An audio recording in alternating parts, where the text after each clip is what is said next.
देव, देश आणि धर्मासाठी विश्वात्मके देवे साधक मंडळी.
कृष्ण हरी जय जय राम कृष्ण हरी जय जय राम जय जय राम जय जय राम.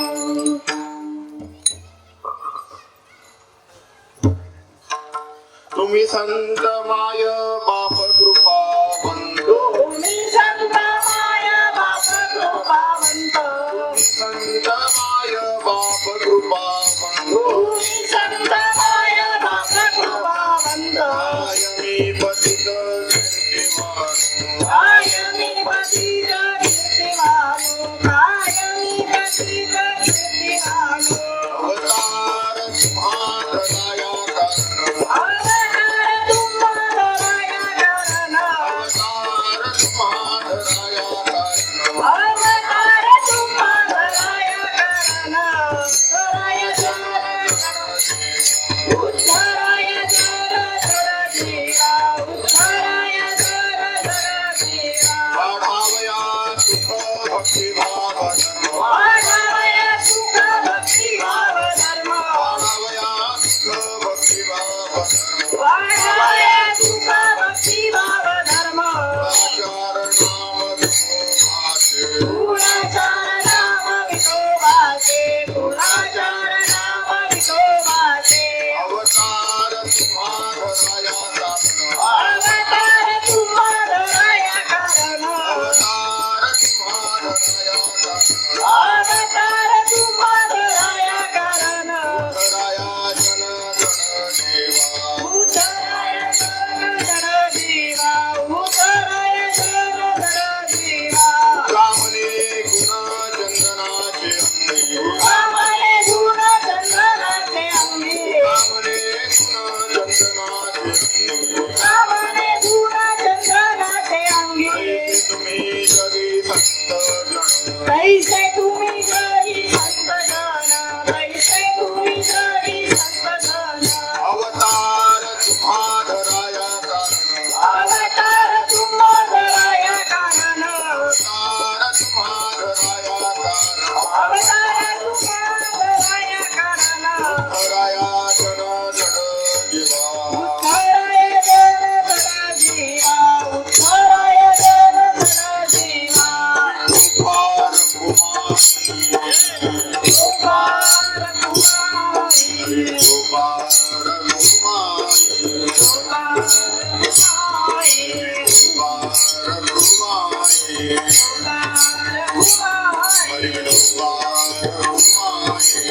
गोपाल कुमारी हरि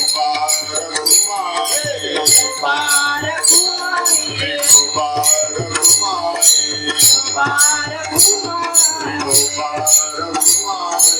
गोपाल कुमारी गोपाल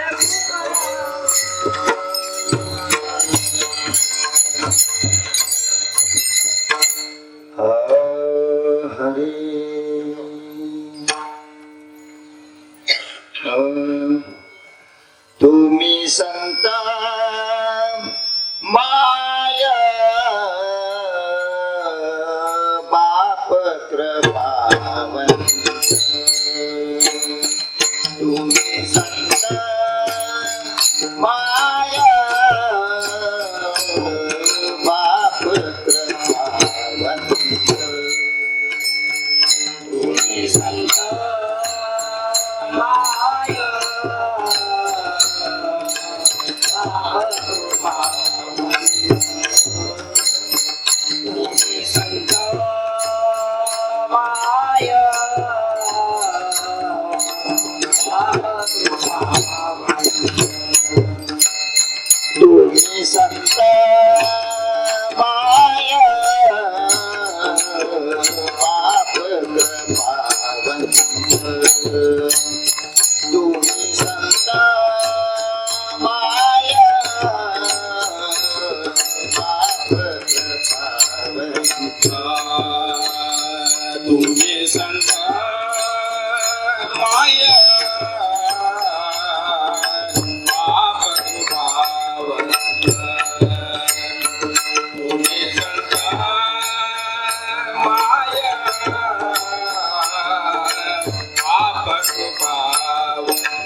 कायमी पतिता किती वाढो, कायमी पतिता किती वाढो.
तुम्ही संत माय बाप कृपावंत कायमी पतित कीर्तिवाणू अवतार तुम्हा धराया कारण उघडाया जन जड जीवा वाढावया सुख भक्ती भाव धर्म कुळाचार नाम विठोबाचे तुका म्हणे गुण चंदनाचे अंगी तैसे तुम्ही जगी संत जन गुरुर ब्रह्मा गुरुर विष्णू गुरुर्देव महेश्वरा गुरु साक्षात परब्रह्म तस्मै श्री गुरवे नमः ओम श्रीपाद नमो नमः श्रीपाद नमो नमः जय जय श्रीपाद नमो नमः सद्गुरु श्रीपाद नमो नमः ओम श्रीपाद नमो नमः श्रीपाद नमो नमः जय जय श्रीपाद नमो नमः सद्गुरु श्रीपाद नमो नमः बसलेली मंडळी सर्वांनी भजन करायचं जय जय श्रीपाद नमो नमः सद्गुरु श्रीपाद नमो नमः ओम श्रीपाद नमो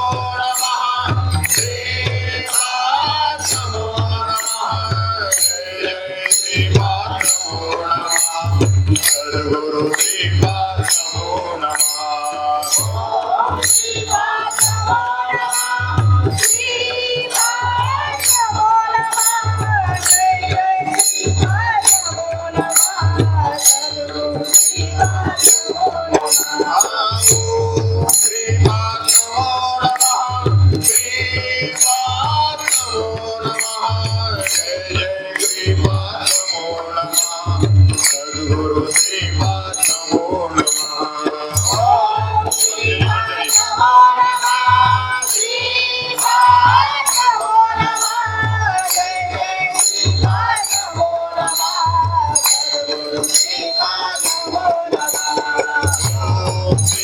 नमो नमः श्रीपाद नमो नमः जय जय श्रीपाद नमो नमः सद्गुरु श्रीपाद नमो नमः श्रीपाद नमो नमः श्रीपाद नमो नमः जय जय श्रीपाद नमो नमः सद्गुरु श्रीपाद नमो नमः श्रीपाद नमो नमः श्रीपाद नमो नमः जय जय श्रीपाद नमो नमः सद्गुरु श्रीपाद नमो नमः तुम्ही संत माय बाप कृपावंत कायमी पतित कीर्तिवानू अवतार तुम्हा धराया कारण उद्धराया जन जड जीवा श्री क्षेत्र पावनभूमी गोजेगाव आणि या गोजेगाव तीर्थक्षेत्रामध्ये आपला हा बाबांच्या पुण्यतिथी निमित्त वैष्णव मेळावा आणि वैष्णव मेळाव्यातील आजच्या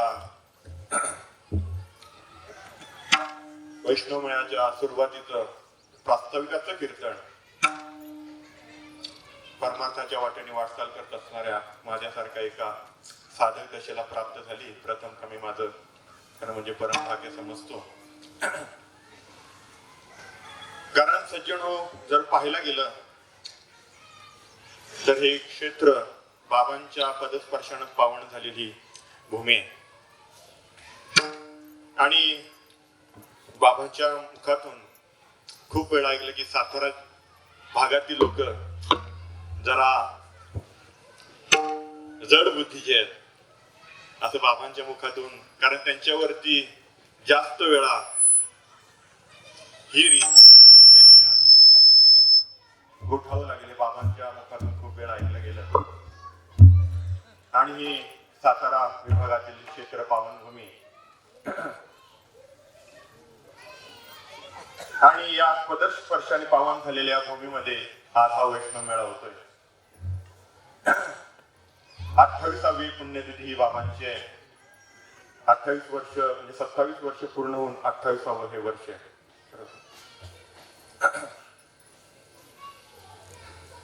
कारण प्रत्येकाला ह्या पृथ्वी तलावरती आल्यानंतर जायचंय. देवाला सुद्धा जावं लागलेलं आहे, संतांना सुद्धा जावं लागलंय. आपल्या सारखी गिनतीच नाहीये. अभंगाच्या प्रस्तावनेमध्ये सुरुवात करत असताना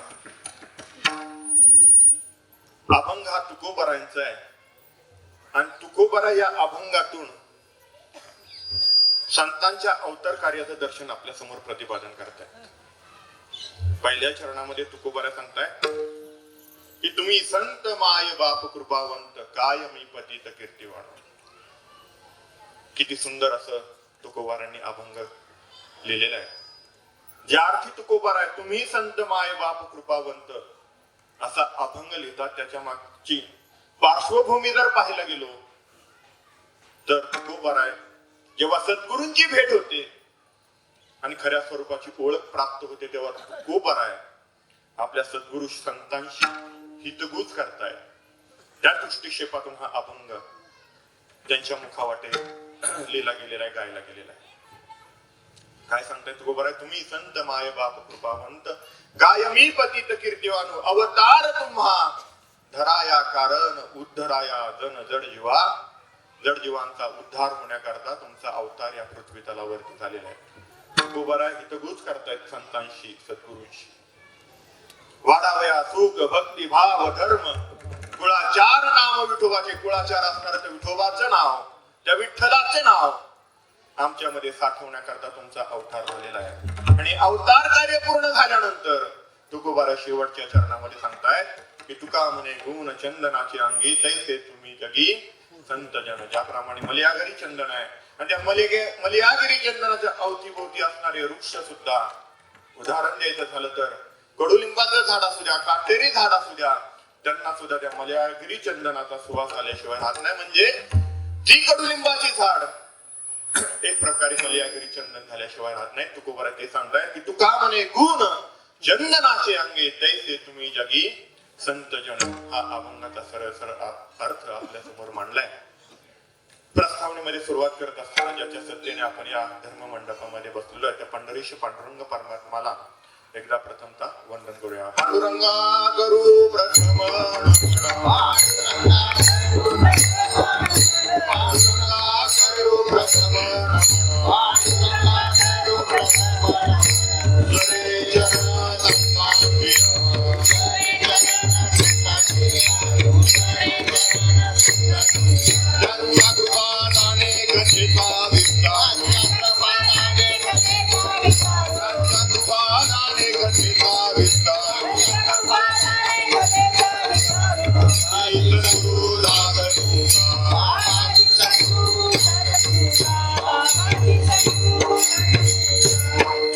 पांडुरंगा करू प्रथम नमन दुसरे चरण संतांची त्यांच्या कृपादाने कथेचा विस्तार.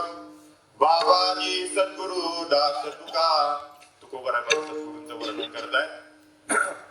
पांडुरंगा करू प्रथम नमन दुसरे चरण संतांची त्यांच्या कृपादाने कथेचा विस्तार. बाबाजी सद्गुरु दास तुका. पुढे सांगताय आता हृदय आपुले फाडून आभले वरी बैसू पावले श्री गुरुंची. ते ज्ञान पैगा बरवे जळी म्हणी हाती आणावे तरी संताया भजावे सर्व सुशी. अशा सर्व संतांना भजण्यापूर्वी संत ज्ञानेश्वर माऊलींना एकदा आपण नमन करूया. ओम नमो ज्ञानेश्वरा. ओम नमो ज्ञानेश्वरा. ओम नमो ज्ञानेश्वरा. ओम नमो ज्ञानेश्वरा. ओम नमो ज्ञानेश्वरा. ओम नमो ज्ञानेश्वरा. ओम नमो ज्ञानेश्वरा.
तुमचा अनुग्रह लादलो पावन झालो चराचरी या संगतीने विराग झाला मनोदरीचा जडभास गेला साक्षात परमात्मा मद भेट विला विसरू कसा मी गुरु पादुकाला विसरू कसा मी गुरु पादुकाला आता कसा उपकार फेडू हा देव ओवाळून दूर सू मी एक भावे प्रणिपात केला विसरू कसा मी गुरु पादुकाला विसरू कसा मी गुरु पादुकाला अनंत माझे अपराध कोटी ध्यानी मनी घालून सर्व पोटी प्रबोध करिता तो श्रम फार झाला विसरू कसा मी गुरु पादुकाला अनंत माझे अपराध कोटी ध्यानी मनी घालून सर्व पोटी प्रबोध करिता तो श्रम फार झाला विसरू कसा मी गुरु पादुकाला विसरू कसा देवी लागी सेवक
तुम्ही संत माय बाप कृपावंत कायमी पतित कीर्तिवाणू अवतार तुम्हा कराया कारण उद्धराया जन जड जीवा तुकोबारांचा अभंग आहे.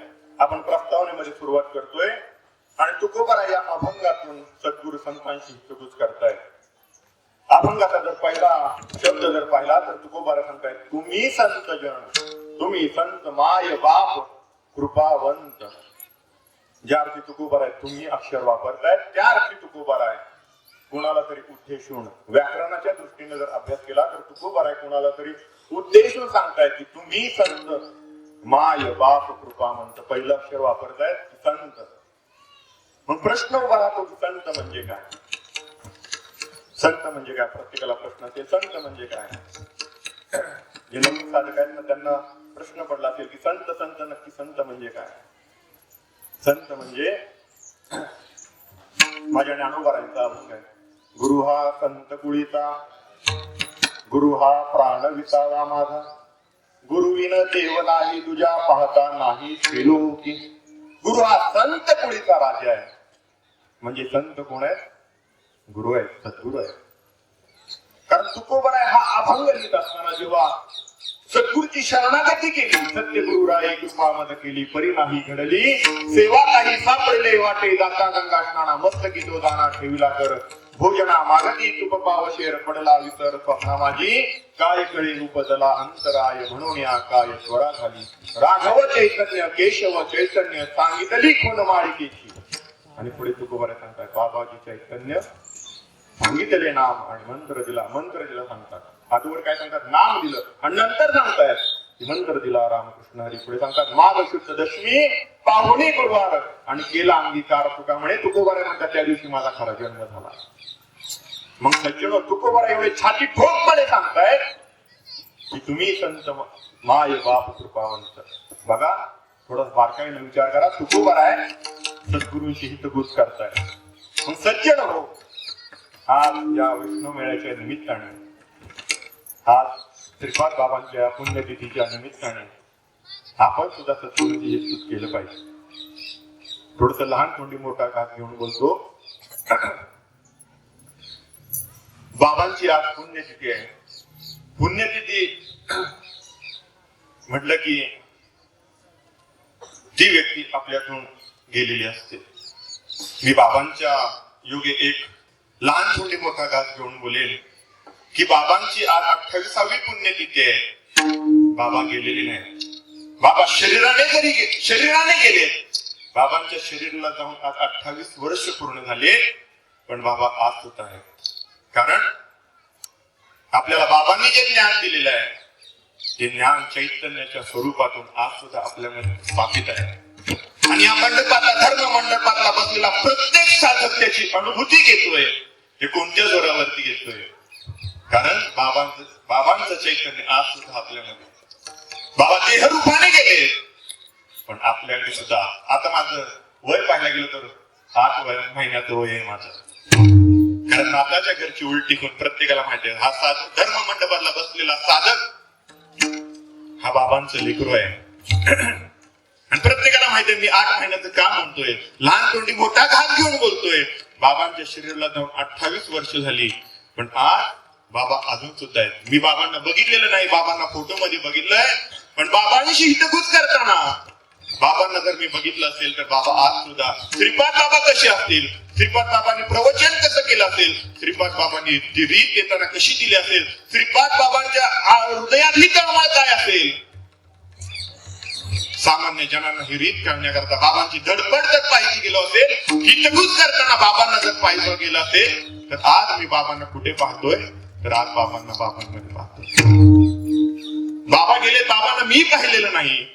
पण बाबा आज सुद्धा त्या तत्वज्ञानाने, त्या चैतन्याने बाबा आज सुद्धा आपल्यामध्ये आहेत, आपल्यामध्ये वास्तव्य करतायत. कारण बाबांची खरी रीत घेऊन चालणारे आपण साधक मंडळी. छाती ठोकपणे सांगेन मग 8 महिन्याचं वय असेल माझं.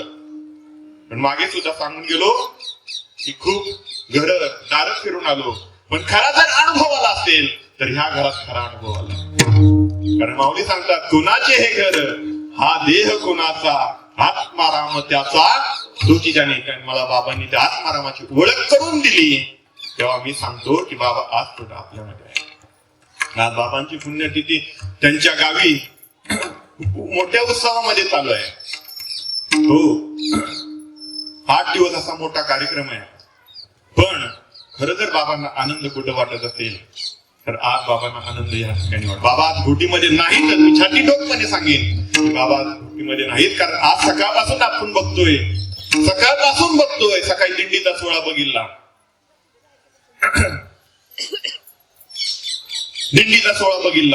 कुठून दिंडी सोहळा निघाला. बाबांचं सांगणं होतं, सद्गुरु कार्य हे बाबांचं सांगणं होतं. त्या गोशाळेतून आपण आज दिंडी निघाली. किती आनंद आहे. त्या गोमातेच्या गोशाळेतून दिंडी निघाली. किती आनंद आहे. बाबांना तो आनंद गगनात मावेन असा होत असेल. तिथून दिंडी आपण धर्म मंडपामध्ये घेऊन आलो.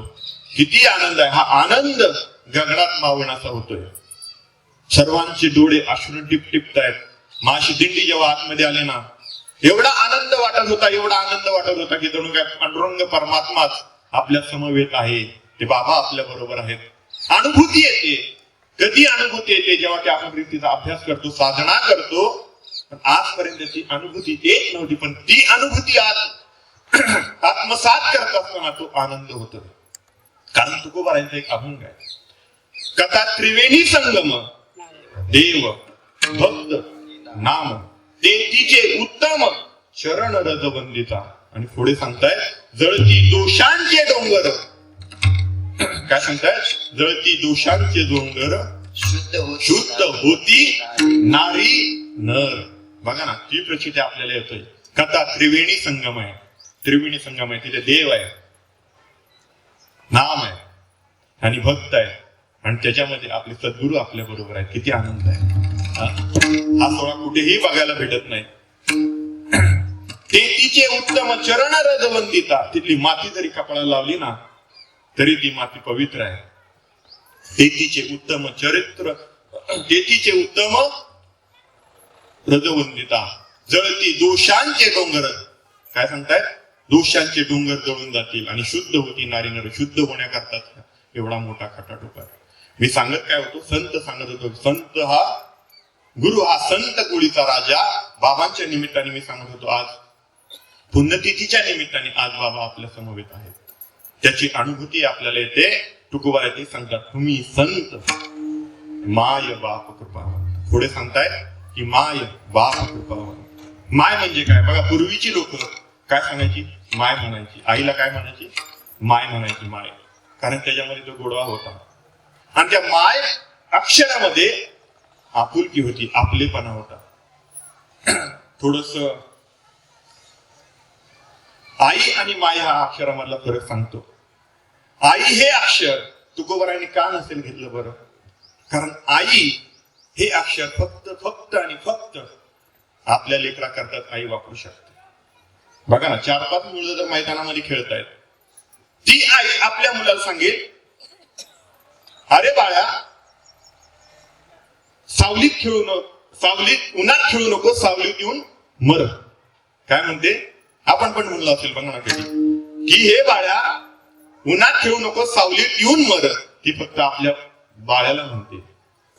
आणि जी माय असते ना, संत माय असते ना, ती आपल्या एकट्या लेकराचा विचार नाही करत, ती आपल्या सर्व लेकरांचा विचार करते.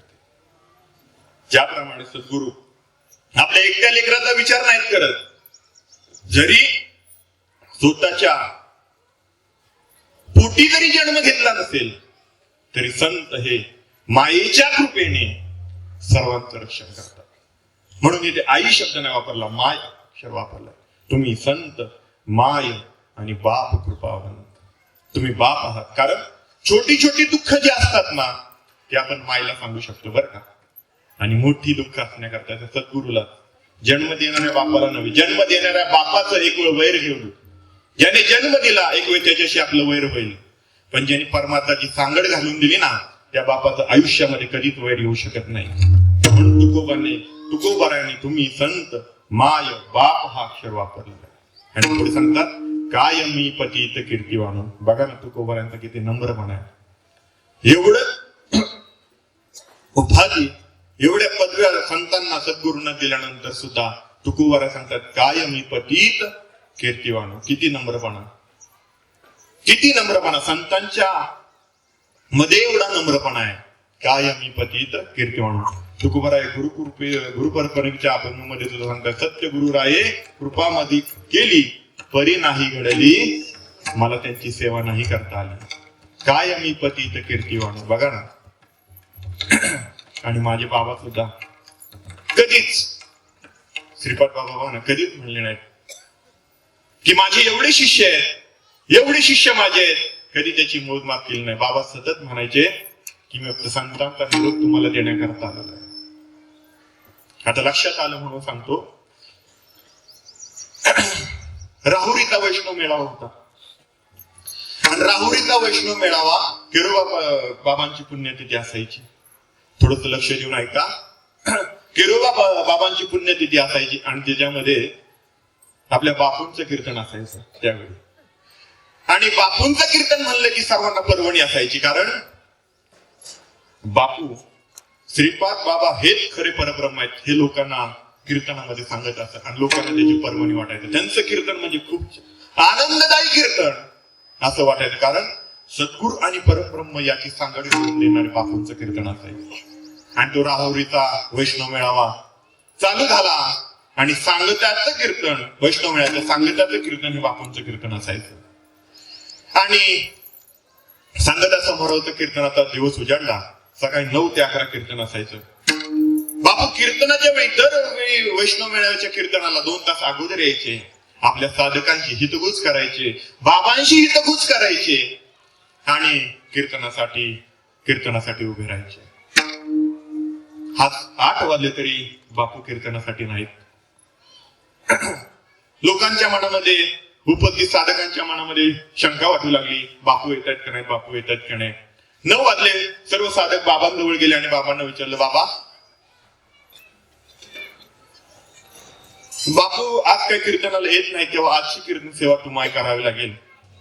तेव्हा बाबा म्हणाले, नाही बापू ज्या आरती त्यांना माहिती आहे दरवर्षी कीर्तन बापूंचं असतं, बापू 100% येणार म्हणजे येणार. मला खात्री आहे बापू येणार म्हणजे येणार. 9 वाजले, 9:15 वाजले. सर्व साधकांना चिंता वाटू लागली, कीर्तनाची वेळ होऊन गेली. बाबांना सर्व साधकांनी विनंती केली, बाबा बापू काही येत नाहीत, आता तुम्हालाच कीर्तन करावं लागेल. बाबांनी जड अंतकरणाने कीर्तनासाठी तयार झाले. इकडे पंचपदीचं भजन चालू झालं, रामकृष्ण हरी भजन झालं.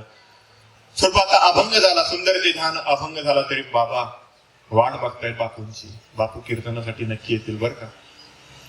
रूपाचा अभंग झाला, विठोबा रुक्माई भजन झालं आणि बाबांनी फेटा गुंडला. आणि फेटा गुंडल्यानंतर आता बाबांना वाटू लागले की बापू काही कीर्तनासाठी येत नाहीत. 9:30 वाजल्या, 9:45ची वेळ होत आली. बापू काही कीर्तनासाठी येत नाही. बाबा जड अंतकरणाने कीर्तनाच्या धर्म मंडपामध्ये गेले, गादीवरती उभे राहिले, विना हातामध्ये घेतला, रामकृष्ण हरी भजन चालू होतं. पण आतमधून एक ऊर्जा बाबांच्या मनामध्ये येत होती की बापू 100% कीर्तनासाठी येत असणार, काहीतरी अडचणीत बापू असले पाहिजे.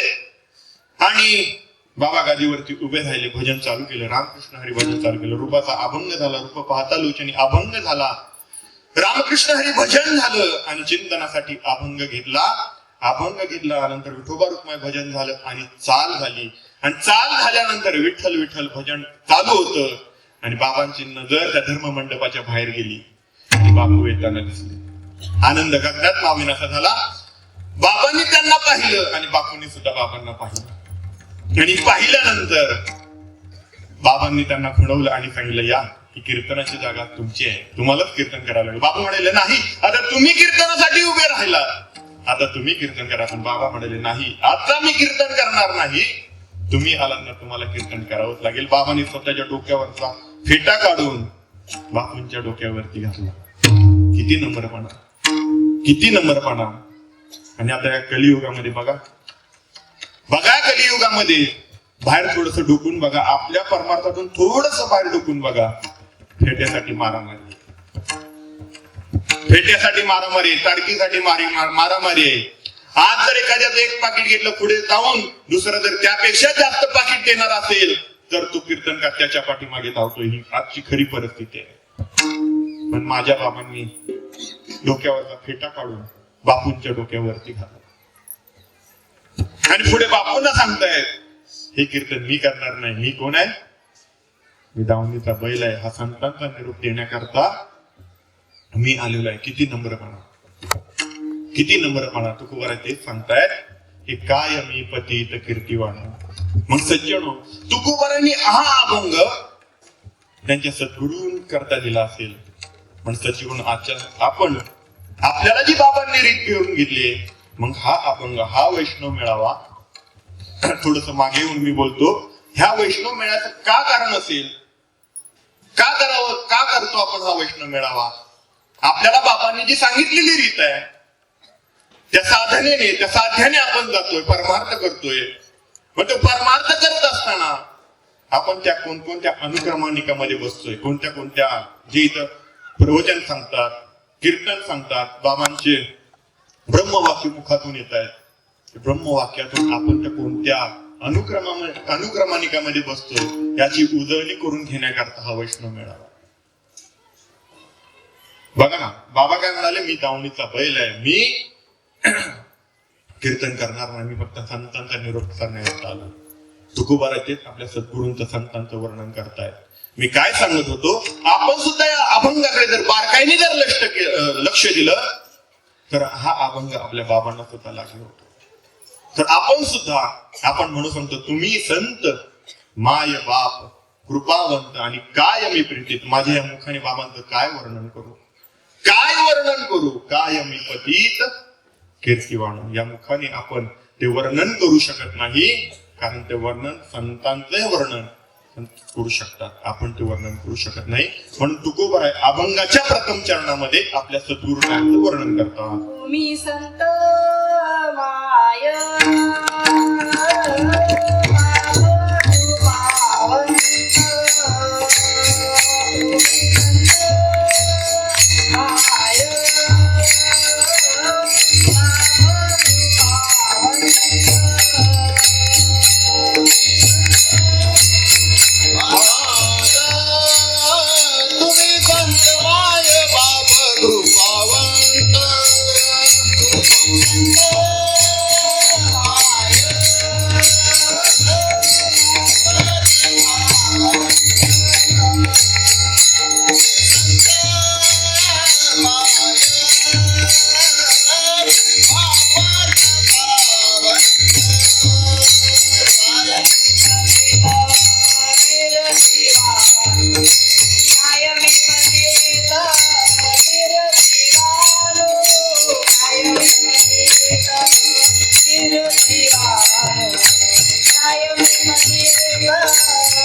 सांगतायत की तुम्ही संत माय बाप कृपावंत कायमी पतित कीर्ती वाणू.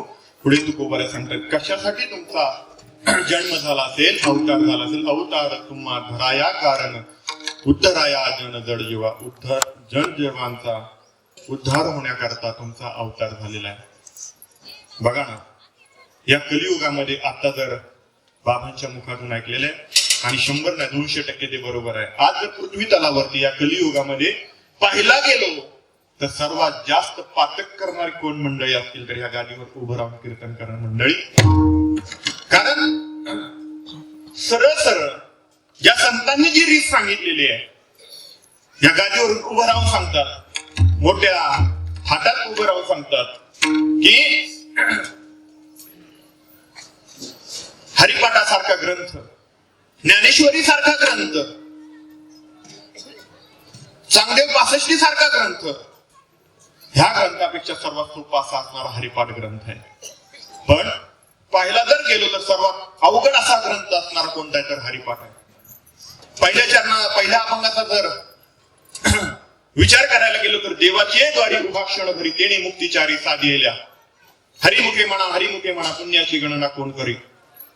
आणि या कलियुगामध्ये आत्ताच्या या वेळेमध्ये या दिवसांमध्ये या गादीवरती उभं राहून सांगणारी माणसं सांगतायत, कीर्तनकार सांगतायत की देवाचा द्वार कुठला आहे, देवळाचा द्वार सांगतात. देवळाचा द्वार सांगतात की ते देवाच्या द्वारामध्ये उभं राहिल्यानंतर, देवळाच्या दारामध्ये उभं राहिल्यानंतर 4 मुक्ती आपल्याला मिळतात. अरे बछड्या, तू कधी गुरूंची शरणागतीच केली नाही तर तुला ते काय करणार आहे. देवाचं द्वार कोणतं आहे त्याला शरणागती सद्गुरूंचीच करावी लागतील, तेव्हा तुला देवाचं दार कळेल. त्याशिवाय देवाचं द्वार कळू शकत नाही. पुढे सांगताय की चेरुवेदी जाण साही शास्त्री कारण 18वे पुराणे हरसी गाते. ग्रंथ चाळून चाळून याला उशील. कारण आम्हाला बाबांनी दिलेली रीत आहे. सर्वजण बघायला गेले तर ह्या गादीवर उभे सांगणारे सर्व ग्रंथ चालताय. काय ती रीत शोधण्याकरता, पण ती रीत ग्रंथामध्ये नाही. कारण ज्या रीतीतूनच सर्व ग्रंथ तयार होतात, ती रीत जर माहित नसेल तर ग्रंथ शोधायला गेल्यानंतर काय मिळणार आहे. चौवेदी जान साई शास्त्री कारण 18वी पुराणे हरिसी गाती.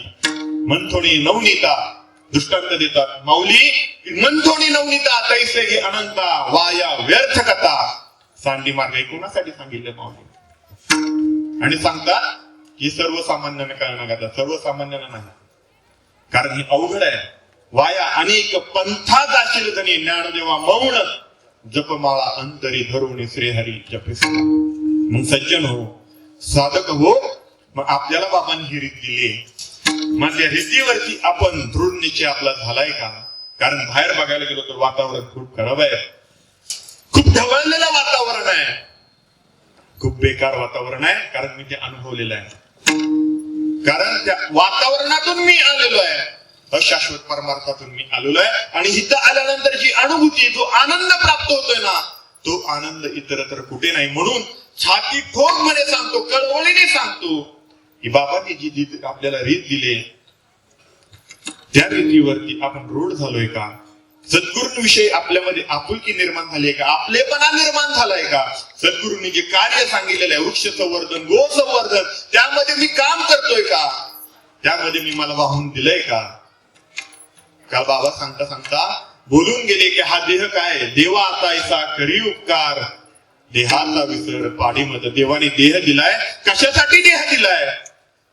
देवे दिला देह भजना गोमटा दिलेला आहे. माऊली ज्ञानेश्वरी मध्ये सांगतायत, देख मनुष्य जात सगळं स्वभावताच भजनशील. स्वभावताच भजनशील आहे, पण या मायेचं आवरण आपल्याला लागलेलं आहे. आणि या मायेचं आवरण लागल्यानंतर आपल्यामध्ये ती हानी झालेली आहे. पण आपण सद्गुरूच्या चरणावरती आल्यानंतर त्या रीतीशी मी काय सांगतोय, थोडस बारकाईने चिंतन आहे का. त्या रीतीशी मी एक रूप झालोय का, मी माझ्या सद्गुरूशी एक रूप झालोय का, मी माझ्या आईशी बापाशी एक रूप झालोय का. जन्म देणाऱ्या आई बापाने त्यांचं काम केलंय आणि सोडून दिले. मागाशी सांगितलं, जन्म देणारे आई बापाशी एकटा वैरेल, पण परमार्थाच्या वाटेने खऱ्या स्वरूपाची ओळख प्राप्त करून दिल्यानंतर त्या सद्गुरूंना मी शरण गेलोय का, एकरूप झालोय का, ही उजळणी करून घेण्याकरता बाबांचा हा मोठा खटाटोप आहे. कारण बाबांची तीव्र इच्छा होती की जी रीत मला सद्गुरूंनी सांगितली ती रीत माझ्या सर्वसामान्य लोकांना कळाली पाहिजे, त्यांचा उद्धार झाला पाहिजे. कारण बाबांना माहित होतं कलियुगामध्ये काय चालू आहे. बाबा भर कीर्तनामध्ये त्यांना शिव्या देत होते. बघा युट्यूबवरचं कीर्तन ऐकून बाबा पण सुद्धा सांगतात की भर कीर्तनामध्ये सुद्धा बाबा त्यांना शिव्या देत होते. का? बाबांची तळमळ होती. मग ही तळमळ बाबांची असताना आपण आता बाबांच्या छत्र खाली का आहोत. बाबा आपल्याला आपलं लेकरू समजतात. मग माझा तर दृढ निश्चय झालाय का?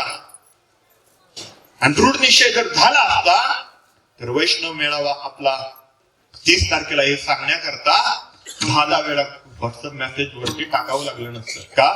कारण माझ्या बापाची पुण्यतिथी आहे. माझ्या बापाची पुण्यतिथी आहे. घरातला एखादा कार्यक्रम असतो, एखादं लग्न कार्य असतं, एखादं बारसाचं कार्य असतं, तेव्हा घरातल्यांना आपण सर्वांना घेऊन जातो. का? माझ्या घरातलं कार्य, अरे माझ्या बापाची पुण्यतिथी आहे, मग आपण का नाही गेलं पाहिजे? गेलं पाहिजे. त्यांनी आपल्याला तो मार्ग दाखवलाय, खऱ्या स्वरूपाची ओळख प्राप्त करून दिले, नवे जन्म मरणाच्या मला मुक्त केलेला आहे. माझ्या बापाच्या पुण्यासाठी काय येऊ नये. आम्ही म्हणतो बाकी सर्व कामं टाकून द्या. प्रत्येकाला काही ना काही दुःख आहे, काही ना काहीतरी अडचण आहे, पण हे अडचण बाजूला करून आलं पाहिजे. कारण ही माया साधना करत असताना त्याच्यावरती झडप घालते, त्याची परीक्षा घेत असते. त्या परीक्षा घेत असलेली अक्षराहून एक गोष्ट आठवतो. काल बाबा कीर्तन झालं, आसवलीला कीर्तन होतं. काल गेल्या वर्षी सुद्धा कीर्तन होतं भाऊ. गेल्या वर्षी कीर्तनासाठी उभं राहिलो. टाळकरी मंडळी, हुसण्यावारी कीर्तन करणारी लोक, गावात एक पण वाजवणारा नाही, गाणारा नाही. हुसने आणलेले टाळकरी, हुसने आणलेले गायक, हुसना आणलेला पखवाजवाला. गेल्या वर्षी कीर्तनासाठी उभं राहिलो आणि अभंग म्हणायला सुरुवात केली. गेल्या वर्षी मी अभंग घेत होतो. सत्य साच खरे नाम विठोबाचे बरे. गायकाने सांगितलं हा अभंग पहिल्या दिवशी झालेला आहे. मी म्हणलं हा अभंग घेतला तर चालेल का? नाही म्हणाले, हा अभंग नाही, दुसरा अभंग घ्यायचा. गेल्या वर्षी दुसऱ्या अभंगावरती कीर्तन केलं. आता मला वाटलं कालच्या दिवशी आमची चर्चा सुद्धा झाली की कोणता अभंग घ्यायचा. आता बा 8 महिने झालेत सर्व साधकांच्या सद्गुरूच्या सानिध्यात. आता फक्त कीर्तन एकच गोष्टीवरती करायचं, नामावरतीच कीर्तन करायचं. आणि काल म्हणून अभंग घेण्याकरता चिंतन केलं. सारासार विचार करा उठावटी, नाम धरा कंठी विठोबाचे, असं चिंतन केलं आणि लक्षात ठेवलं. बाबांची चिंतन ऐकली, बाबांचं काल प्रवचन ऐकून गेलो आणि लक्षात ठेवलं की हेच अभंग चिंतनासाठी घ्यायचा आणि याच्यावरती चिंतन करायचं. गेलो आणि काल कीर्तनासाठी उभा राहिलो आणि अभंग गायला सुरुवात केली. काल सुद्धा त्यांनी अडवलं. नाही म्हणले महाराज हा अभंग सुद्धा झाला. माझा कंठ दाखवून आला की माझी काय परीक्षाच आहे की काय. गेल्या वर्षी सुद्धा अडवलं, ह्या वर्षी सुद्धा आठवलं. पण त्यावेळी बुद्धी सुचली आणि माझ्या मुखातून सहज अभंग गेला. सत्य साच खरे नाम विठोबाचे बरे. त्याचा अभंग सुद्धा म्हणजे मी लक्षात सुद्धा आलं नव्हतं किंवा सहज माझ्या मुखातून अभंग गेला. काय सांगतोय? कारण उसण्यावारी सप्ताह करणारी लोक आपल्याला शिकवतायत. मस्तकामध्ये राग होता, पण बाबांनी सांगितलं की आपल्याला सद्गुरु कार्य करायचंय. जरी इच्छा नसेल, काही जरी संकट आलं तर बाबांची रीत ही पुढे घेऊन सांगायचे. कालचं चिंतन सर्व नामपर प्रकरणावरती अभंगाचं चिंतन केलं आणि जाता जाता कीर्तन झाल्यानंतर एक मनुष्य माझ्याजवळ आला आणि म्हणाला तुम्ही एवढं नामचिंतन सांगितलं, नामपर प्रकरणात अभंग घेऊन भगवान परमात्म्याचं नाम सांगितलं, विठ्ठलाची अवस्था सांगितली, विठेवर उभा असणारा तो पांडुरंग परमात्मा तिथे नसून इथे आहे हे सांगितलं. ते नाम कुठे भेटेल? आणि त्यानेच मला विचारल्यानंतर माझ्या डोळ्यातून अश्रू आले की आज माझ्या कीर्तनाचं खरं सार्थक. त्यांनी माझा नंबर घेतला आणि मी सांगितलं की हे नाम घेण्याकरता सद्गुरूच्या चरणावरती जावं लागतं. बघा आपल्याला बाबा सांगतात अरे आपण सोन्याचे चमचे तोंडात घेऊन आलोय, सोन्याचे चमचे तोंडामध्ये घेऊन आलोय. आपल्याला श्रीपाद बाबांनी दिलेली रीत आपल्याला आयती आपल्या समोर आणून ठेवली. आमच्यासाठी बाहेर उकिरड्यावरती जाऊन आलेलं नाही. आम्हाला त्याचा आता पश्चाताप होतो, एवढं आयुष्य बर्बाद झालं आपलं. पण बाबा सांगतात नाही, आता तुम्हाला कळालंय ना, आता तुम्ही सोनं करून घेतल्याशिवाय राहणार नाही. मला सांगायचंय काय की श्रीपाद बाबांनी आपल्याला जी रीत घालून दिली ना, त्या रीतीवरती माझा दृढ निश्चय झालाय का? मी त्याप्रमाणे वागतोय का? त्याप्रमाणे मी साधना करतोय का? ब्रह्ममुहूर्तावरती मी चिंतनासाठी बसतोय का? हे आपल्याला आपण परीक्षण करायचंय. कारण बाबांची सुद्धा ती तळमळ होती आणि आपल्या बाबांची सुद्धा तीच तळमळ आहे. बघा मागची प्रवचन ऐकून. कारण मी आळंदी तीर्थ क्षेत्रामध्ये माऊलींच्या सानिध्यामध्ये 4 वर्ष शिक्षण घेतले, वेगवेगळ्या ग्रंथाचं चिंतन ऐकलं. एवढा अवघड करून सांगतात, एवढा अवघड सांगतात की आता ऐकलं की संध्याकाळपर्यंत लक्षात राहत नाही. पण बाबांनी सांगितलेली सोप्या भाषेतली तीच गोष्ट बाबा सांगतात, पण सोपी करून सांगतात. अप्रोक्ष ज्ञान प्रोक्ष ज्ञान आळंदीला मी त्या ठिकाणी ऐकलं होतं, पण कधीच लक्षात आलं नाही. पण बाबांनी सांगितलं, किती सोप्या मार्गाने सांगितलं, किती सोपं करून सांगितलं. एवढं सोपं करून आपल्याला एक ब्रह्मज्ञान आपल्याला सांगतायत. ब्रह्मरस घेई काढा तेने पेढा वाढेल. हा ब्रह्मरस आपण सेवन करतोय. मी छाती ठोकपणे सांगतो, आपण हा ब्रह्मरस सेवन करतोय. मग माझी तरी दुर्निश्चय झालाय का? त्या रीतीवरती मी आरूढ आहे का? त्याची उजळणी करण्याकरता हा एवढा खटाटोप आहे सज्जन. बघा ना, आम्ही मुंबईवरून आलो, काही लोक चिखलीवरून आली, काही लोक निपाणीवरून आली, काही साताऱ्यावरून आली, काही पंढरपूर आवेवरून आली, वेगवेगळ्या ठिकाणावरून. आपण इकडे मासाळवाडीवरून आली, वेगवेगळ्या भागातून वेगवेगळी माणसं आपण वेगवेगळ्या ठिकाणून आलो. थोडासा बारकाईने विचार करा ना, कोण कुठले, कुठे मासाळवाडी, कुठे चिखली, कुठे निपाणी, कुठे हे आवे, कुठे मुंबई. थोडा विचार करा ना बारकाईने, थोडं बुद्धीला चालना द्या ना, कोण कुठले. पण आज घरातली लोक नाही भेटली तरी चालतील, पण माझे साधक भेटल्यानंतर जो आनंद होतो ना, माझे बाबा भेटल्यानंतर जो आनंद होतो ना, घरातली लोक भेटल्यावर सुद्धा आनंद होत नाही. कारण ती भेट काहीतरी स्वार्थ घेऊन असते. आणि ही भेट आहे ना, ही संत मंडळीची जी भेट आहे ना, ह्या भेटीची ओढ. कारण आपण त्या बाबांची लेकरं आहोत, त्या बाबांची लेकरं आहोत. कधी भेट होते, कधी भेट होते, कधी भेट होते. आमचे मोठे भाऊ तर परवा दिवशी पासून तयारी करतात. परवा दिवशी काल सकाळी निघायच्या वेळेला मोठे भाऊचं भजन 3 वाजता आहे. दररोज 4 वाजता भजन असतं, मग त्या दिवशी भजन 3 वाजता आहे. आमची प्रीती म्हणते आज मोठे भाऊचं भजन 3 वाजता आहे का? मी त्यांना बोललो, त्यांना निघायची घाई झाली. कधी एकदा मी संत मंडळींना भेटतो, कधी माझ्या साधकांना भेटतो, कधी माझ्या भावांना भेटतो, कधी माझ्या ताईंना भेटतो. ही तळमळ कधी कधी आपल्या जीवनामध्ये होते. बघा ना, ह्या सातारामध्ये गोजेगावमध्ये एवढा मोठा भव्य दिव्य कार्यक्रम करायचा सोपं नाहीये, सोपं नाहीये. ही स्थानिक मंडळी आहेत. आमचे डॉक्टर साहेब, नलवड डॉक्टर साहेब आहेत, आमचे दर्शन भाऊ आहेत, मांडव भाऊ, सर्वांनी ही तळमळ का? अरे माझी साधक मंडळी येणार आहेत, माझे भाऊ येणार आहेत, माझे बाबा येणार आहेत. किती तळमळ आहे, किती तळमळ आहे. अशी तळमळ आपल्या जीवनामध्ये होते का? आपल्या जीवनामध्ये होते का? याचा अभ्यास आपण सर्वांनी करायचा. हा दृढ निश्चय आपण करायचा. आणि चुकलं असेल मागं काही, मागे झाले पाहू नका, पुढे जामीन आहे तुका या न्यायाप्रमाणे. बाबांना मनामध्ये माफी मागून, मनामध्ये माफी मागून त्या निश्चयावरती, त्या रीतीवरती आपण दृढ व्हायचं आहे. त्यासाठी हा एवढा मोठा खटाटोप आहे. बाबा तळमळी सांगतात. श्रीपाद बाबांची सुद्धा तीच तळमळ होती की प्रत्येक जनजीवांना, सामान्यातल्या सामान्य जीवाला ही रीत कळाली पाहिजे, ही रीत कळाली पाहिजे, ही साधना कळली पाहिजे. माझं कार्य आहे ते काय, माझं कार्य म्हणजे माझं स्वतःचं कार्य नाही, संतांनी जे कार्य सांगून दिलेलं आहे ते कार्य ह्या लोकांना समजलं पाहिजे. हरिपाठामध्ये पाहिलं, तुकोबरांच्या अभंगामध्ये पाहायला गेलो, नामसंकीर्तन साधन पैसे उपे जळतील पापे जन्मांतरीची नलगती साय असं जावे वनांतरा सुखे येतो घरा नारायण. ही गादीवरची मंडळी आताच्या युगातली ही कधी सांगत नाही, ही सांगत नाही. ह्यांनी जर सांगितलं तर बाबांची जी तळमळ होती ना, ती तळमळ परिपूर्णतेला गेल्याशिवाय राहणार नाही. पण ही लोक ते सांगत नाही, कारण त्यांनी कधी सद्गुरूंची शरणागतीच केली नाही. फक्त त्यांचा एकच उद्देश आहे, माझं पाकिट कसं वाढेल आणि माझी प्रॉपर्टी कशी वाढेल. आणि ही त्यांची भावना असल्या कारणाने विठ्ठल विठ्ठल विठ्ठल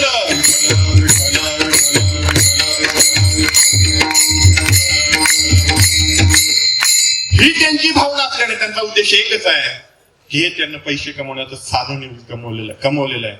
हे साधन त्यांनी वापरात आणलेलं की ह्या योगे, ह्या साधनाच्या मार्फत मी 2 पैसे कमवेन. लोकांना काही परमार्थ कळत नाही, पण सजीवन आपण त्याच्यामध्ये न अडकता, कारण मायेचा आपल्यावरती कधी प्रवाह होईल काही सांगू शकत नाही. गीता सांगत असताना भगवान परमात्म्याने अर्जुनाला सांगितलं की हे तू साधना करतोय, पण माया तुझ्यावरती कधी झडप घालेल सांगू शकत नाही.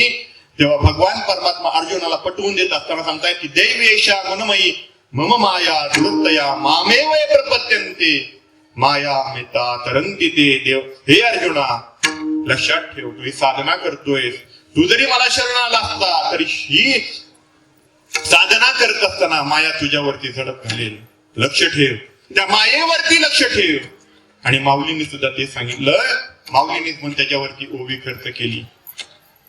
एरवी सर्वांच्या हृदय देशी त्याच्या खालच्या ओवे, पर्वती बैसकानं संडावी, समुद्र रेखानं ओलांडावी, ते प्रियाभुते व्हावी ती आज्ञा माझी.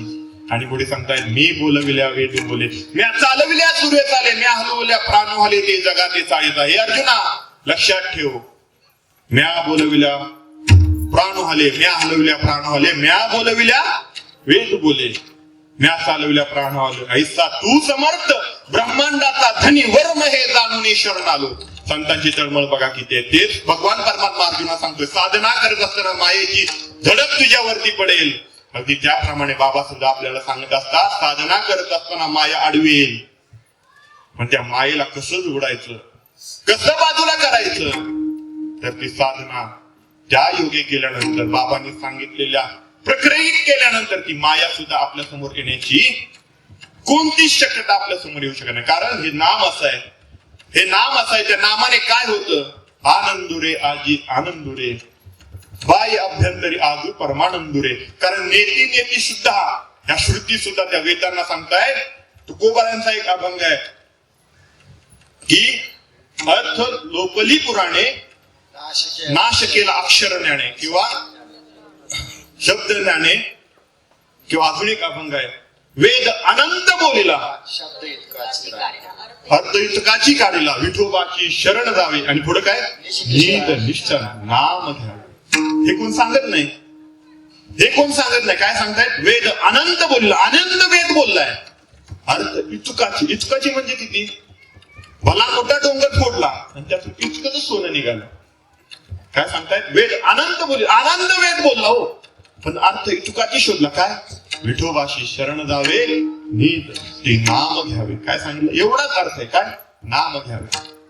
पण ती रीत आपल्याला समजले, बाहेर काही रीत नाही. म्हणून तुमच्या बाबांना हा सांगितलं, याच्यासाठी तुमचा अवतार का, आमच्यासारख्या जड जीवांना, आमच्यावरती मायेचा पाल पडदा पडलेल्या लोकांना, बाकीचे उपखंड फिरताल्या लोकांना, त्यांचा सुद्धा उद्धार झाला पाहिजे.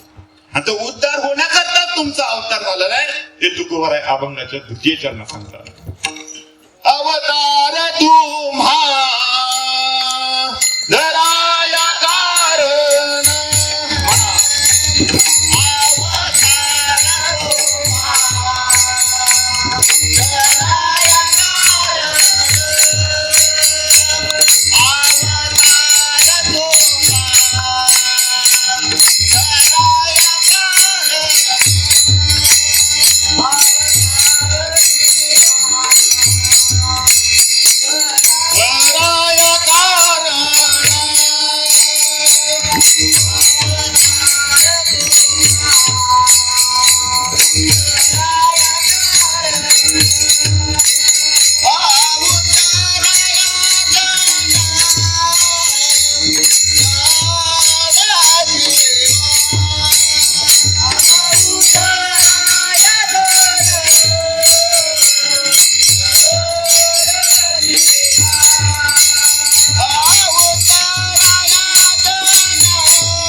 तुकोबाराय सांगताय, अवतार तुम्हा धराया कारण, उद्धराया जन जड जीवा. काय सांगताय, जड जीवा उद्धराया जन जड जीवा, जड जीवांचा उद्धार करण्याकरता सुद्धा तुमचा अवतार झालेला आहे. मनुष्याचा तर उद्धार होईलच, पण जड जीवा ज्यांना बुद्धी नाही त्यांचा सुद्धा उद्धार झाल्याशिवाय राहणार नाही. सद्गुरूंची कृपा दृष्टी झाली ना तर त्या जड जीवांचा सुद्धा उद्धार होतो बरं का. एक दृष्टांत तुमच्या समोर मांडतो. बाबांचं कीर्तन घोटीवरून 5-6 किलोमीटर अंतरावर असणाऱ्या नांदगाव मध्ये बाबांचं कीर्तन होतं. आणि श्रावण मासातले दिवस होते आणि श्रावण मासातले दिवस असल्यामुळे एकनाथी भागवत नांदगावकरांच्या साधकांनी एकनाथी भागवताचं पारायण ठेवलं होतं. आणि पारायण ठेवलं असताना पारायणाची सांगताच्या निमित्ताने बाबांचं कीर्तन व्हावं अशी सर्व साधक मंडळींची इच्छा होती. आणि सर्व साधक मंडळी बाबांच्या गावी गेले. बाबांची तब्येत त्यावेळी बरी नव्हती. 3-4 दिवस बाबा आपल्या घरी होते. बाबांना जुलाब होत होते म्हणून बाबा घरी होते. बाबांची तब्येत खराब झाली होती आणि नांदगावची मंडळी बाबांच्या घरी गेली.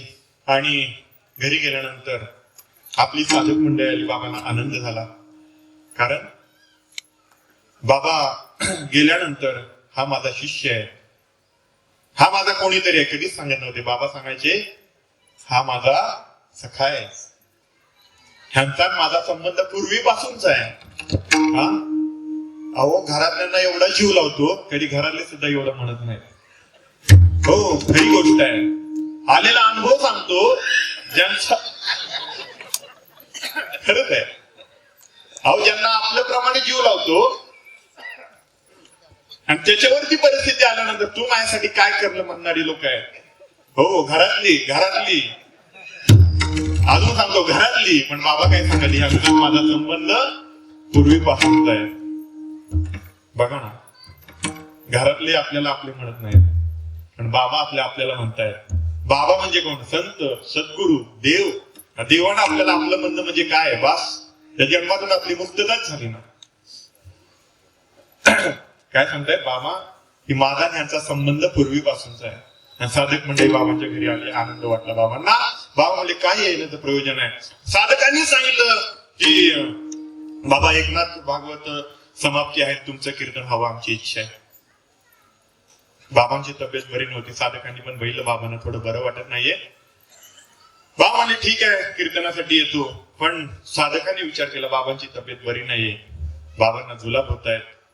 मग साधकांनी मनातल्या मनात विचार केला, बाबा तुमची तब्येत जर बरी वाटत नसेल तर तुम्ही कीर्तन करू नका, आम्ही भजन करू.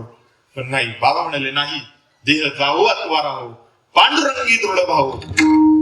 आणि आपल्याला जर थोडा ताप आला तर नाही बाबा, मी काय वैष्णव मेळायला येत नाही, मी काय कीर्तनाला येत नाही, कंबरला दुखते.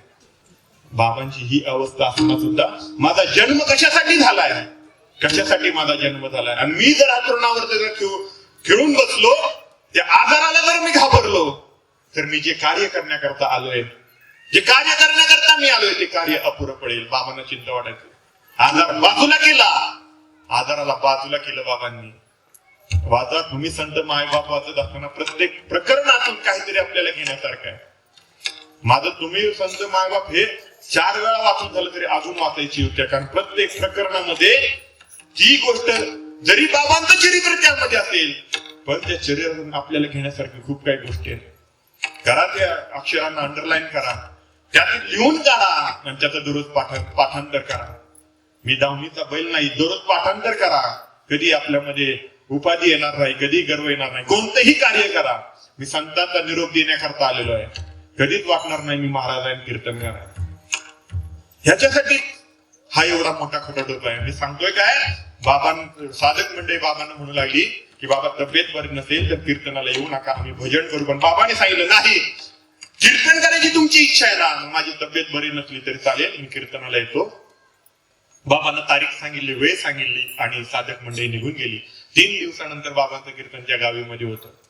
आणि बाबांची तब्येत बरी नसताना सुद्धा बाबांनी मनामन विचार केला की नाही, जे कार्य करण्याकरता मी जन्माला आलोय ते कार्य करण्याकरता मला आजार बाजूला गेला तरी चालेल. भला मोठा आजार बाबांनी बाजूला केला तर हे तर तुला काय आजार आहे. भल्या मोठ्या आजाराला बाबांनी बाजूला केलं. भला मोठा आजार बाबांना झाला असताना सुद्धा त्या आजाराला बाबांना सांगितलं माझं कार्य बाकी आहे. आणि 20 वर्षानंतर तो आजार बाबांवर पुन्हा बोलवून घेतला बाबांनी. का की बा आता मला जे कार्य करायचं होतं ते केलेलं आहे, आता तू येऊ शकतो. आजारावरती सुद्धा प्रभुत्व ज्यांचं आहे ते बाबा आहे. बाबांचं आजारावरती प्रभुत्व आहे. सिटी स्कॅन केला होता, MRI केला होता, भल्या मोठ्या डॉक्टरने सांगितलं होतं की बाबा तुम्हाला हा आजार आहे. बाबा एकांतात गेले आणि एकांतात त्या आजाराला सांगितलं मला अजून कार्य करायचंय. आजार असा बाजूला झाला आणि 20 वर्षानंतर सांगितलं तू आता माझं कार्य संपलेलं आहे, तुला यायचं असेल तरी. विठू भक्तीचा डांगोरा, विठू भक्तीचा डांगोरा, कळी काळाची दरारा,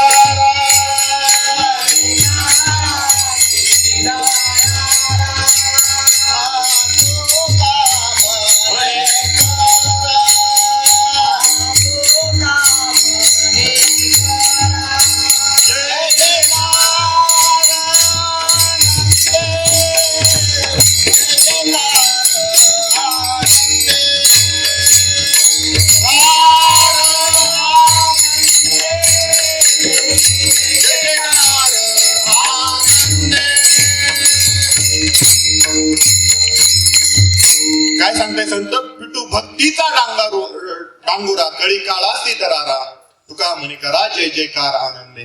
त्याच्यावरती त्या रोगावरती सुद्धा बाबांचं प्रभुत्व. बाबांना कीर्तनाची नांदगावच्या तारीख कळाली आणि बाबा कीर्तनाची वेळ झाली आणि बाबा कीर्तनासाठी जाण्याकरता निघाले. संध्याकाळी 9 ते 11 कीर्तन नांदगावलं होतं. बाबा 5-6च्या वेळेला बाबा कीर्तनासाठी निघाले. तब्येत बरी नसताना गाडीची सोय नव्हती आणि बाबा चालत निघालेले. चालत निघाल्यानंतर अंधार पडला. सज्जनो अंधार पडला आणि बाबा रस्ता चुकलेले आहेत, भरकटलेले आहेत. बाबांना रस्ता कळेनासा झाला. बारकाईने चिंतन करा. बाबांना रस्ता कळेनासा झाला. बाबा रस्ता चुकलेले आहेत.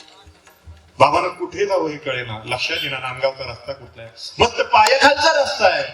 तब्येत बरी नसल्यामुळे बाबांना रस्ता कळेनासा झाला आणि कुठे जायचं हे कळेना. तेवढ्यामध्ये क्षणार्धामध्ये बाजूच्या गवतातून सरसर करत आवाज आला. बाबांची नजर गेली तर मोठा असा व्याघ्र वाघ बाबांच्या समोर आला. बाबांची त्याची नजरानजर झाली. नजरानजर झाल्यानंतर कृपा कटाक्ष निहाळली आणि आपल्या पदी बैसवली. त्या वाघाला सुद्धा कळालं की ह्यांचा माझा सुद्धा काहीतरी संबंध आहे. वाघ शांत झाला. बाबांच्या जवळ गेला. बाबांनी मस्तकावरून हात फिरवला.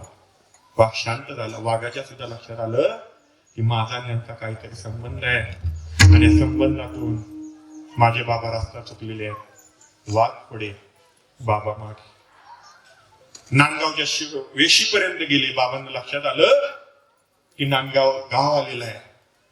बाबांनी वाघाच्या पाठीवरती हात सांगितलं आणि वाघाला सांगितलं थांब. तू जर गावात आलं तर लोकांना वाटेल की हा बाबा काहीतरी करून व्याघ्रांना सुद्धा घेऊन येऊ शकतो. माझी चर्चा कुठे होता कामा नये. वाघाच्या पाठीवरती हात फिरवला आणि वाघाला सांगितलं तू इथून माघारी जा. मी नांदगाव पर्यंत पोहोचलेलो आहे.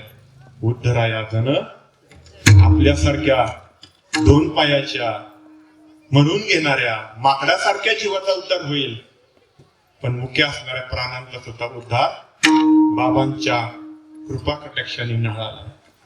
विचार करा आपण कुठल्या अनुक्रमानिकेमध्ये आपण आहोत, कुठल्या रकानात आपण बसतोय.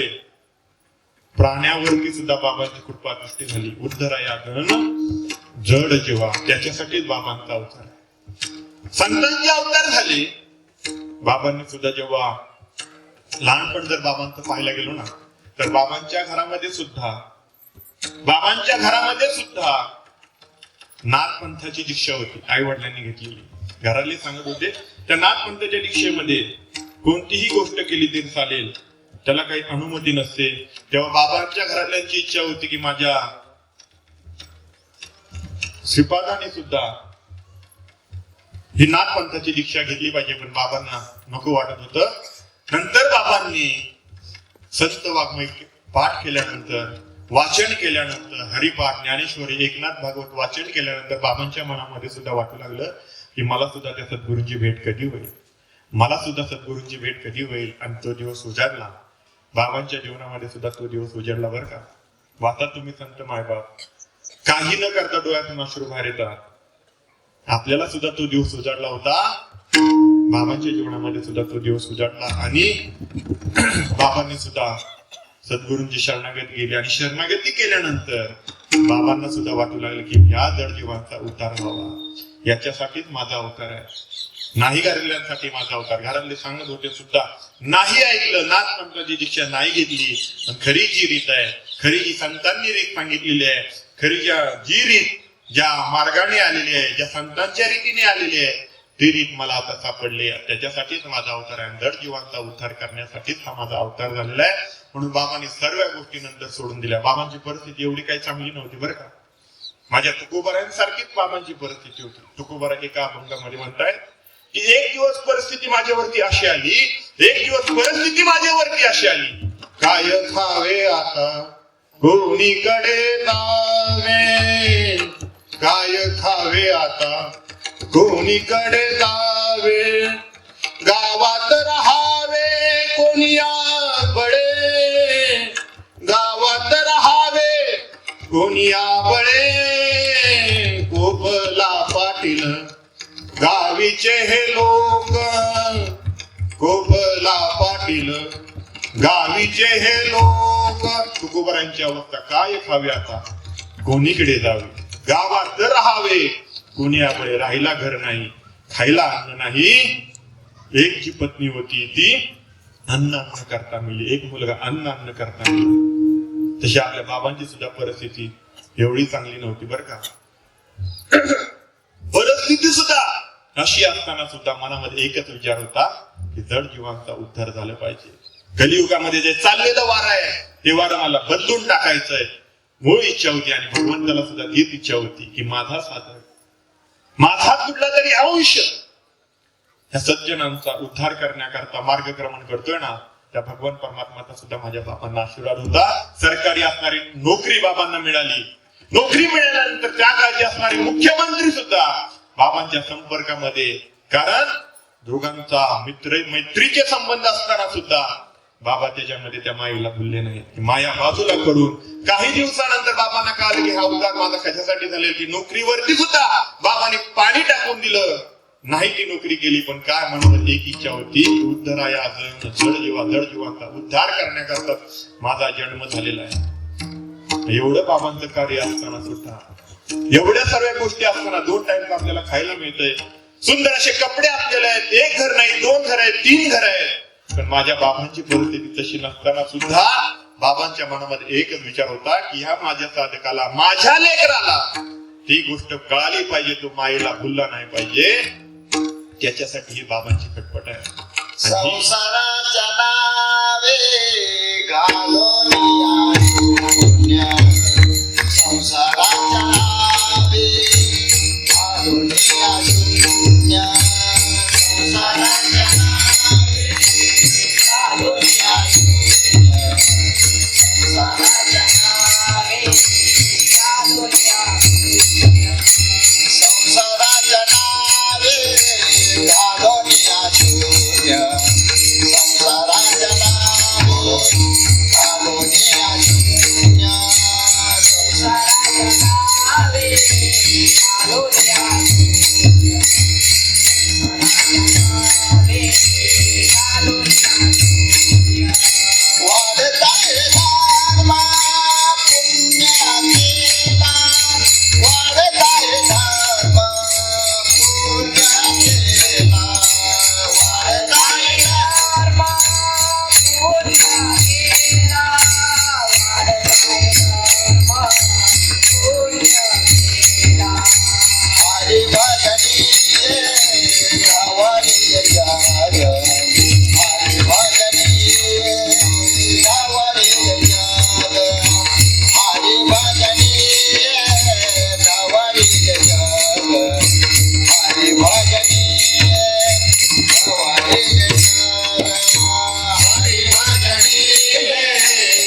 भक्ती भाव धर्म आणि कुळाचार नाम विठोबाचे. काय सांगतायत की ब्रह्मदेवापासून ते आतापर्यंत असणार ते नाम, ते सुख देण्याकरताच माझा जन्म झालेला आहे.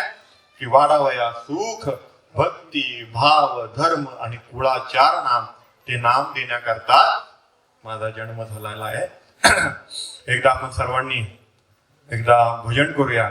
थोडासा आळस आला असेल, थंडी होती, थंडी गेली. आता सर्वांनी एकदा प्रेमाने विठोबरमय भजन करू आणि 10 मिनिटांमध्ये आपल्याला सेवा समर्पित करायची. वैष्णव मेळ्यामध्ये त्याप्रमाणे आपल्या मोबाईलची बॅटरी संपते ना, आपण लगेच बघतो बाबा चार्जिंग पॉईंट कुठे आहे, चार्जिंग पॉईंट कुठे आहे, चार्जिंग लावायला. तसा वर्षातून एकदाच येणार हा वैष्णव मेळावा आहे आणि बाबांच्या सानिध्यामध्ये आपण तो सुख सोहळा अनुभवतोय. म्हणून इथे आळस हा येऊन देऊ नका, कारण ही आपल्यासाठी पर्वणी आहे. म्हणून आळस थोडासा बाजूला करा आणि एकदा प्रेमाने भजन करा. विठोबा रखुमाई,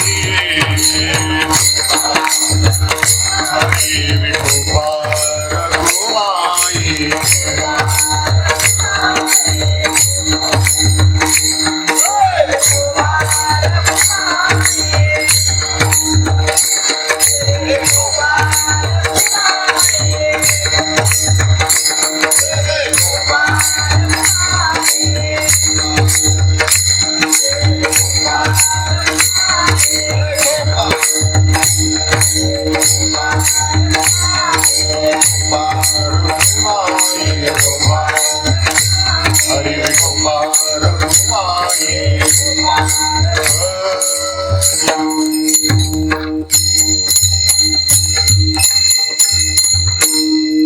तीन चरणाचा भाव आपल्या समोर मांडलेला आहे. 4 चरणामध्ये तुकोबारा सांगतात की तुका म्हणे गुण चंदनाची अंगी तैसे तुम्ही जगी संत जन.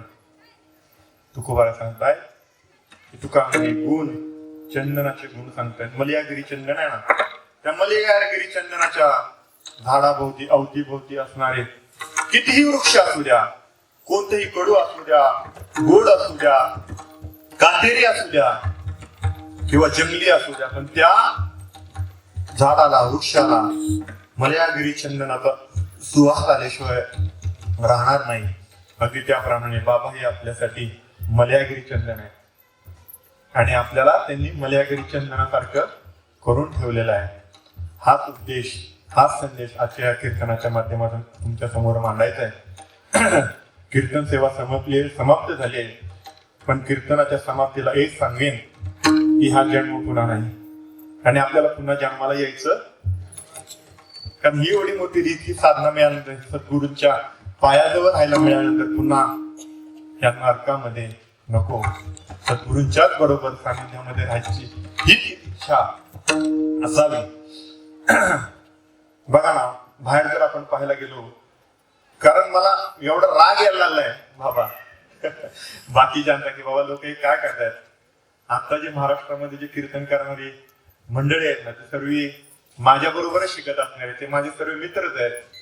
सर्वांचा संपर्क होतो, पण मी त्या सर्वांचा संपर्कात जरी असलो तरी आता माझं सांगणं हेच आहे, अरे आपण चुकीच्या मार्गाने मार्गक्रमण करतोय. बरं का, चुकीच्या मार्गाने आपण मार्गक्रमण करतोय. संतांना हे सांगायचं नाही, संतांना तुम्ही जे सांगताय ना ते सांगायचं नाही, संतांना वेगळं सांगायचंय. लोकांना ते सांगा आणि लोकांच्या मध्ये परिवर्तन करा. कोणत्या गोष्टीला जाल, कोणत्या सजेला जाल, कोणती शिक्षा तुम्हाला भेटेल मी सांगू शकत नाही. त्यांना मी सारखं सांगतो, कारण ते टीव्ही स्टार झालेत, त्यांना उपाधी लागले. त्यांना जर उपाधी नसेल, कीर्तन नसेल, महाराज महाराज म्हणणार कोणी नसेल तर त्यांना करमत नाही. फोन जरी केला ना, नाव जरी घेतलं, नाव महाराज म्हणायचं. एवढी उपाधी लागली, एवढी उपाधी. कोणत्या शिक्षेला पात्र होतील आपल्या मुखातून बोलणं योग्य नाही, पण आपण बाबांच्या सानिध्याखाली आहोत, छत्राखाली आहोत आणि आपण एका कुटुंबातली लेकर आहोत. आपले मायबाप एवढे श्रीमंत आहेत, मग आपण का श्रीमंत नाहीत. म्हणून मायेचा प्रभाव पडून द्यायचा नाही, आपला मार्ग बदलायचा नाही. कुणाची मायेचा जरी आपल्यावरती आली माया तरी आडवी तर तिला बोलायचं नाही. आता हे जरी नाही ऐकालं मग दुसरा येईल, हे जरी नाही ऐकालं सरती शेवटी बा काळ बांधून येईल. एका जनार्दनी आमचे काय बजाईल. काय सांगत नाथ महाराज एका जनार्दनी आमचे काय जाईल तुकोबारांनी नाथ महाराजांना कळवळा होता की माझं काय झालं. हे घरी नाही काल मग दुसरा येईल, हे घरी नाही काल म्हणा बसलेली मंडळी. हा हे घरी नाही काल मग दुसरा येईल, हे घरी नाही काल.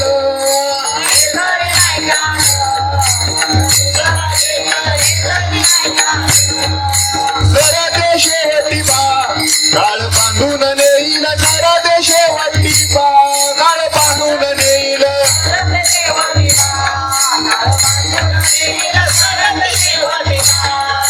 एका जनार्दनी आमचे काय बा जाईल म्हणा. एका जनार्दनी आमचे काय बा जाईल. हा एका जनार्दनी आमचे काय बा जाईल.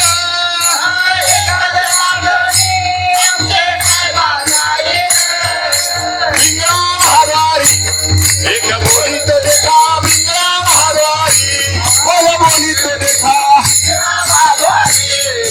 बोलीत देखा बिंगरा महाद्वारी, बोल बोलीत देखा बिंगरा महाद्वारी, बोल बोलीत देखा बिंगरा महाद्वारी,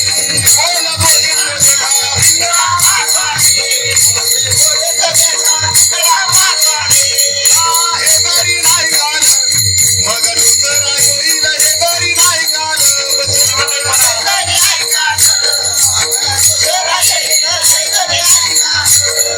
शरद शेवटी बा काळ बांधून नेईल, शरद शेवटी बा काळ बांधून नेईल, शरद शेवटी बा. एका जनार्दनी आमचे काय बा जाईल म्हणा. एका जनार्दनी आमचे काय बा जाईल.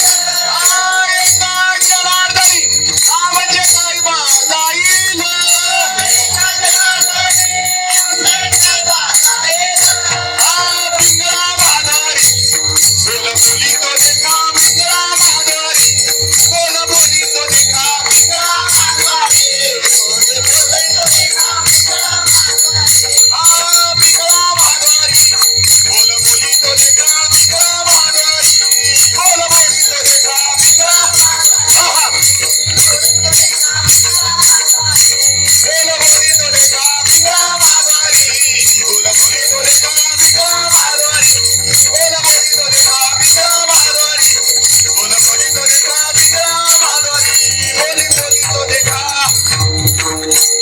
नाथ महाराज सांगतात हे जरी नाही ऐकाल मग दुसरा येईल, सरते शेवटी बा काळ बांधून नेईल. सांगताना हे सांगायचंय की जायाचे शरीर जाईल क्षणात, तो हा गोपीनाथ पाविचिनाथ. तुम्ही संत सारे कृपेचे सागर, निरोप हा फार सांगा देवा. कारण तुकोबारांचा एक अभंग आहे, आता या अभंगावरून आठवला म्हणून सांगतो. कारण शेवटच्या वेळेला सुद्धा जे आपलं ज्यांना म्हणतो ना ते सुद्धा त्याच्या गळ्यातली अंगठी राहिली, त्याच्या गळ्यातली पोत राहिली, त्याच्या हातातली अंगठी राहिली. काढून घ्या म्हणणारे कोण आहेत? बाहेरचे नाहीत, आपले नाहीत, आपले सखे आहेत.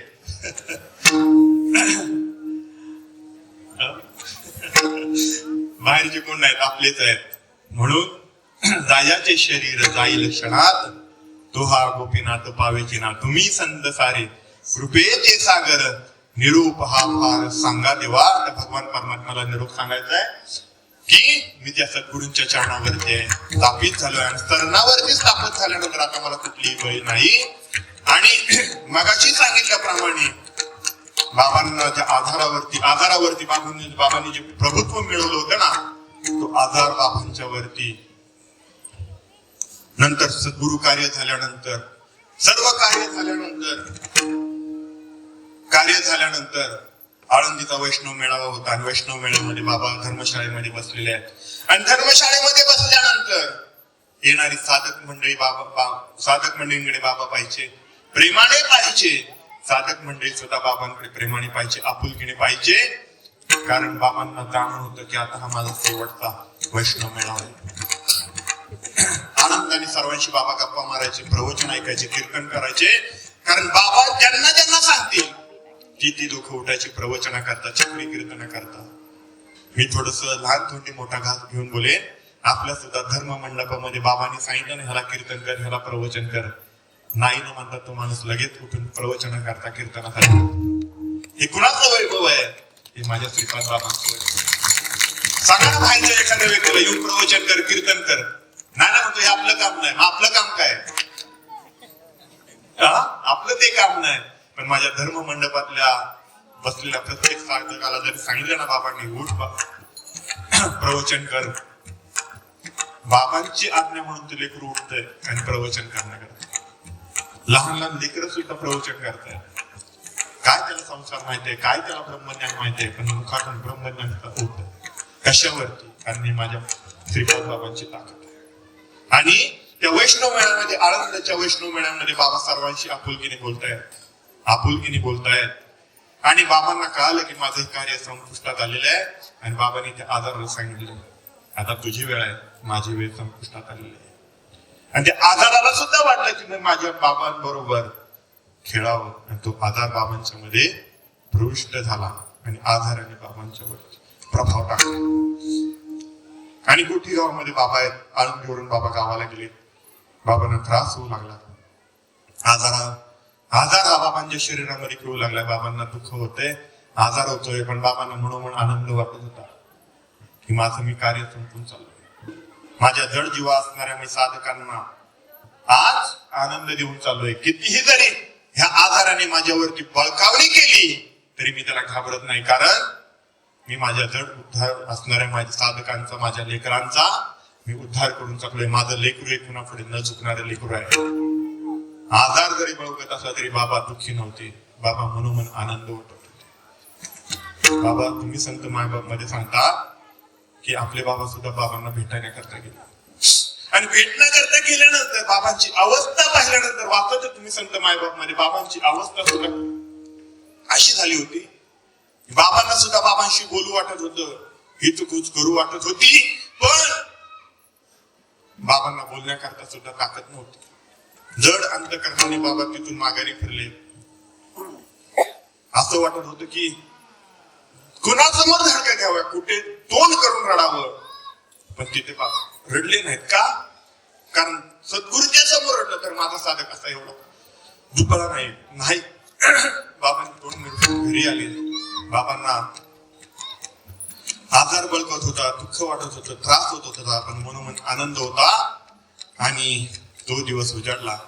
आणि त्या दिवसाने आधाराने बळवल्यानंतर भगवान परमात्मा बाबांना नेण्याकरता आणि बाबा देहरूपाने बाबा आजच्या त्रयोदशीला बाबांनी आपला ध्येय ठेवला. आणि देह ठेवल्यानंतर गोठी गावामध्ये जशी जशी साधकांमध्ये ही बातमी कळेल तसं तसं सर्वजण आहोत होऊन रडतायत. कुणाची अवस्था होते आपला माय गेल्यासारखं, बाप गेल्यासारखं सर्वजण रडतायत. माझ्या घरातला सखा गेल्यासारखं रडतायत. आणि घोटी गावामध्ये लोक येऊ लागलेले आहेत. आणि गावामध्ये लोक येऊ लागल्यानंतर सकाळच्या वेळेला त्या गावातील लोक गावामध्ये एवढ्या गाड्या कुठून येत आहेत, एवढी सफेद कपडे घातलेली लोक कुठून येत आहेत. गावामध्ये चर्चा चालू झाली, कुठून लोक येत आहेत, कोण लोक येत आहेत, नक्की गावामध्ये झालं काय. तेव्हा कळालं की बाबा ध्येय ठेवलाय. आणि तेव्हा घोटीच्या लोकांना कळालं की श्रीपाद बाबा साधे नाहीत. श्रीपाद बाबा कधी कळालं? ध्येय ठेवल्यानंतर. म्हणजे स्वतःच्या गावातल्या लोकांना सुद्धा कळालं नाही. कधी कळालं? अंतकाळीच्या वेळी कळालं की बाबा साधे सुधे नाहीत.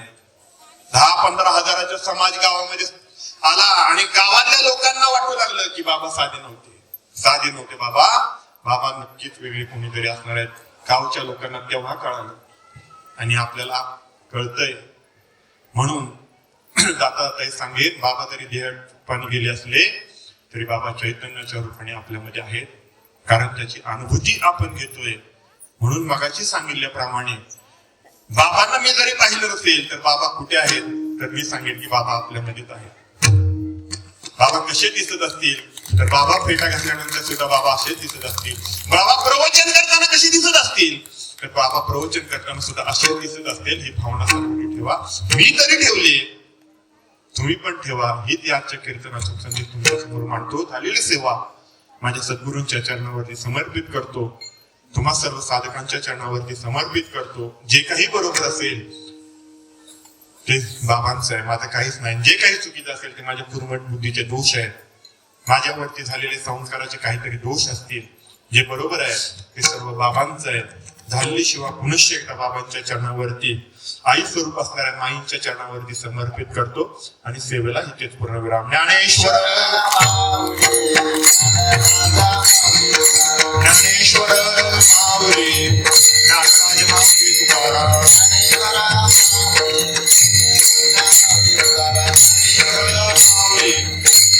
माऊली तुकाराम.